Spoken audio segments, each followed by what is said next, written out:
Okay, Assalamualaikum warahmatullahi wabarakatuh. For this time, I want to share about the process of communication. At least we have to has some elements that help communication to do the process. The first is communicator itself. The second is the encoding process. The third is about the message, and the fourth is the decoding process. But before it, we need the medium. So the fourth is the medium or the channel. The fifth is the decoding process, or we call it the perception or interpretation process. And the sixth is the receiver. The eighth is the effect. Yeah. The ninth is the feedback, and the eighth is the feedback, and the ninth is the context. And surround it we have noise also. So noise is the 10th element. And before we talk about it, I want to inform it one by one. The first is about the communicator. Communicator is the person who send the information or the message to the receiver. uh, Either they have the purpose, or intentionally or unintentionally. So the communicator have to has at least three kinds of factors that Aristotle, as the scholar of the philosophy, said. At least they should be have ethos. Ethos is kind of credibility or the trust from the receiver. It can be like the famous, the popularity or the power that communicator has, or the logical content that or she created. It also can be kind of charismatic or charisma from the communicator. So whatever he said or he done, it can be trusted for the receiver.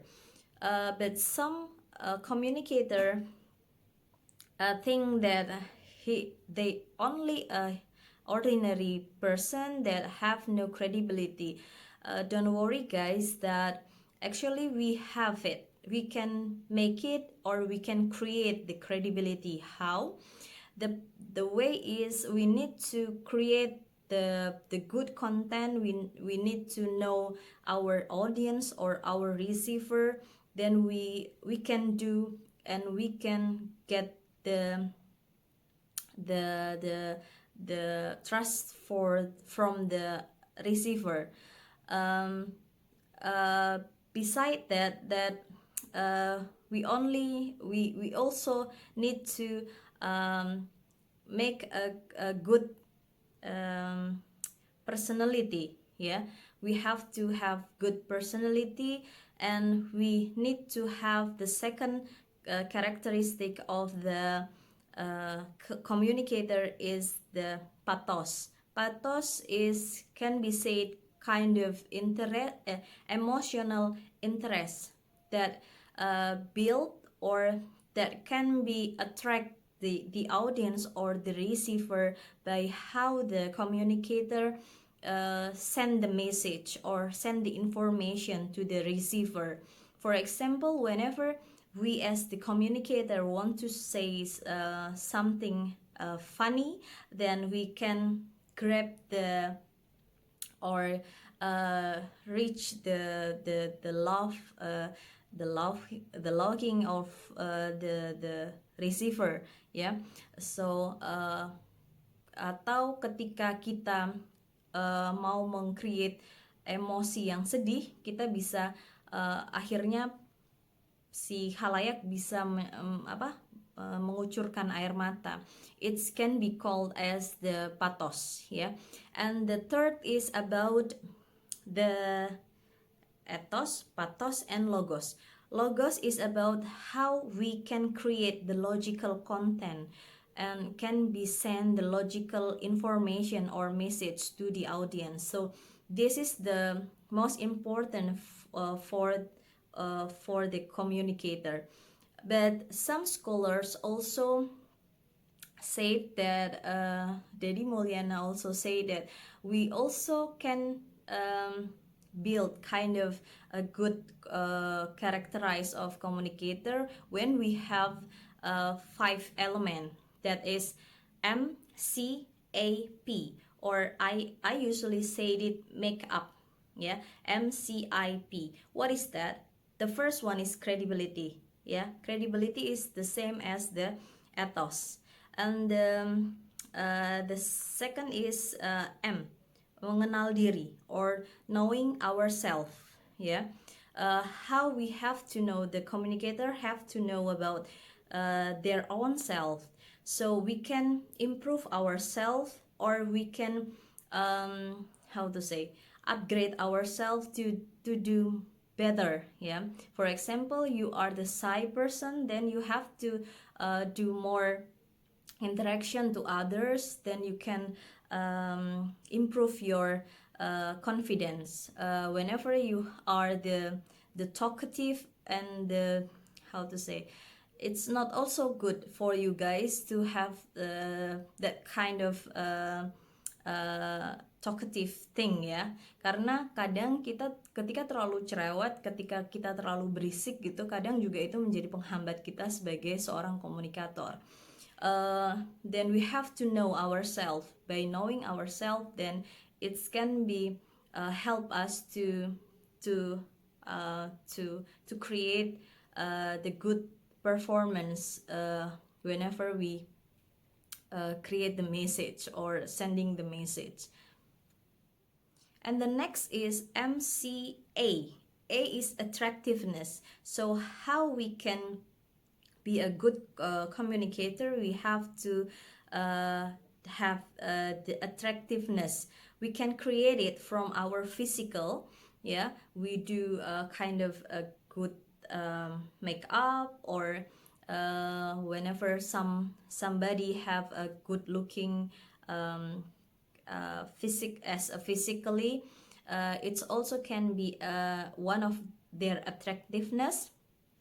And also about how we have the good personality, and about how we use the polite or the proper language as well. It's also kind of attractiveness. And the last is P, the power, MCAP. Power is also about how we have this kind of like for example, not only popularity, not only the real power, for example, you as the president, or you as the political person, yeah, in the ministry or something, but also it's also about the the field that you are in it, yeah. For example, like nowadays we have to know about the current condition about COVID, then the person who have to the right or the proper person that have the power should be the health minister, ya. So beliau bisa merupakan seseorang yang dikatakan mempunyai power dalam hal ini, karena untuk mengatakan atau menginfokan tentang kondisi terbaru keadaan saat ini tentang pandemi, salah satunya yang valid adalah dari Kementerian Kesehatan atau Menteri Kesehatan itu sendiri, karena beliau mempunyai data dari berbagai pihak atau berbagai daerah di Indonesia. It's also about the power. And the next element beside the communicator is the encoding process. The encoding process is about how the process of creating the message from the sender, yeah. So it's also about how our internal system process the symbol, the code, the language, or and also how we will inform it to the others. But for the technical issue, that some scholars also say that it's also about how the mechanical issue. Yeah, for example, whenever you guys calling someone, we need the phone, right? The encoding process will create the symbol from our voices, then it will change to the transmitter or the technical thing to the medium. So it's also can be called as the encoding process. But as the person, the encoding process is about how we create and how we proceed the information to the audience or to the receiver. It's also about how we the internal system like values, like the experience or the frame of knowledge and the frame of experience can be affected to how we create the message to the receiver. That is the encoding process. And the next is about the message itself. The message, it can be divided into two type. The first is the verbal message. The verbal is the message that out from or produced from ourself, yeah, for our voices, yeah. For example, like what I said before, what I said just now, that is kind of verbal message. But the second one is the non-verbal message. The non-verbal message is the anything that beside of our voice or our vocal, yeah. The the nonverbal can also be called as a symbol or code, or it's also can be like language or the gesture, body language, yeah, or also the intonation of our voices. It's also can be called as the nonverbal. So nonverbal is the message that are that can be stand alone, or can be uh, as additional message from our verbal communication. For example, like nowadays now, I say to you guys, please sit down, yeah. So the verbal is say that I ask you guys to sit down, but the intonation that I did just now is raise up, yeah. So it's mean that maybe I'm anger, I then angry with you guys, or it's kind of instruction, and it's you also see me nodding you, ya, menunjukkan telapak jari, ya, sehingga ini juga verbal. Kemudian kepala saya juga sampai please sit down kayak gitu, ya, mata saya juga sampai terbelalak. Itu adalah additional for the verbal message, sorry. So there are many more example that can you explore for our daily life. So please to explore more. The next element is about the medium. The medium, if you already read in the material that we have some medium. The first one is the personal channel, or it's also about the interpersonal channel. For example, like post, yeah, or letter, or we also know that for face-to-face communication, we said it face-to-face medium, because not only air for the medium or for the channel, but we also see it through our eyes, yeah.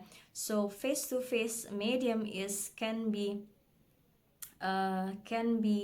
the medium or the channel for the person who have the meeting communication or face-to-face communication, ya, karena komunikasi tatap muka itu tidak hanya membutuhkan udara sebagai pengantar suara kita.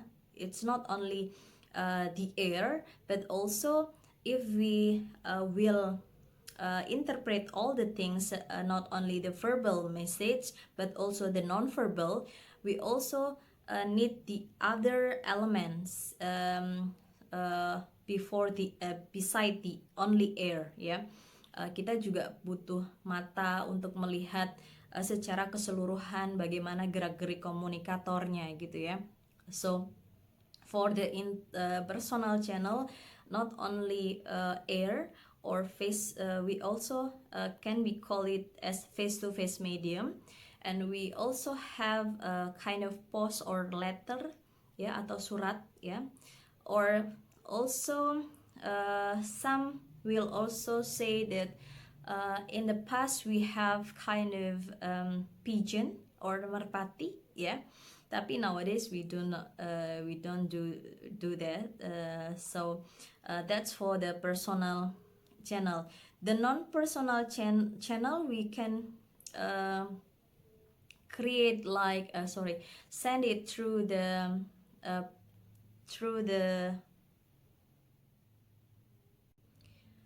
the non-personal channel can be done by the medium, the other medium except the person, yeah. For example, like mass media. As you know that mass media have three kind of medium: the audio visual, that is television, the audio medium, that is called radio, and the third is the text that media, or we call it like magazine, newspaper, leaflet, or any other things, yeah. So it's also called the non-personal media. But we also have nowadays the new media. The new media is we call as internet, as you know that actually some of the academic person or the scholars say that actually internet is be part of the mass media, but some will define differently, because actually the new media or the internet have the different characterized from the mass media. If you know that mass media has a kind of institution sources, so the communicator based on the institution, as we know that like RCTI or RCTI, mereka punya lembaga, ya, tapi tidak mungkin kita sebagai warga biasa punya media massa. So the mass medium need to has the institution or based on the institution. But for the new media or the internet, the personal person also can be owned this medium. Kita bisa saja sebagai masyarakat biasa juga bisa memiliki dan menguasai new media ini, ya. Kita bisa secara leluasa share di Instagram, ya, secara personal, tapi juga misalnya Tribun atau Republika atau Kompas gitu, dia juga punya Instagram gitu, bisa juga. Jadi tidak hanya personal di media baru, tapi juga komunikatornya adalah lembaga atau personal. Tapi kalau di media massa hanya lembaga yang menjadi communicator. And for the message, ya, for the mass media, they have kind of formal message, ya. But for the new media, they have both formal and non-formal or the personal message, ya. Jadi tidak hanya pesan-pesan yang formal saja, tapi ketika kita pakai media baru, kita juga bisa kirim pesan-pesan yang informal, atau bahkan deeply, tentang curhatan, tentang apapun gitu teman-teman. Kemudian secara receivernya juga akan berbeda. Yang satu receivernya heterogen, sangat beraneka ragam ya, karena anak kecil bisa nonton sinetron untuk orang dewasa, bisa baca koran atau majalah dewasa, tapi kita tidak bisa membatasi karena ketika surat kabar itu sudah di-share, maka ya sudah, lembaga tidak bisa membatasi siapa yang akan membaca atau melihatnya atau mengkonsumsinya. But for the internet, we can do both ya. The audience can be segmented ya. Ketika kita membatasinya, we limit it ya. For example, like if now you know that we have YouTube Kids ya, or we have WhatsApp group to restricted the member ya. For example, kita punya group introduction to communication in general, but you guys have the own of your class member gitu. Jadi itu adalah pembatasan yang terjadi yang bisa saja dilakukan oleh the new media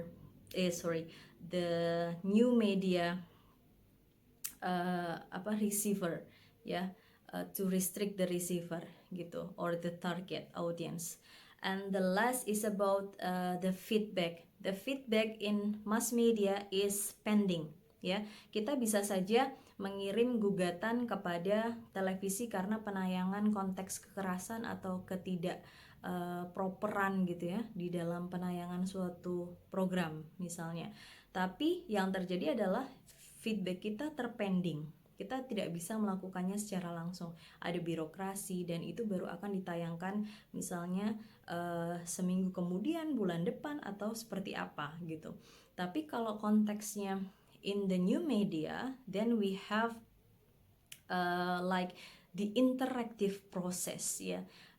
We have the virtual feedback that can be done virtually ya. So that's the differences between the mass media and the new media. That's all for the first part of this communication process. So we will continue to the second part.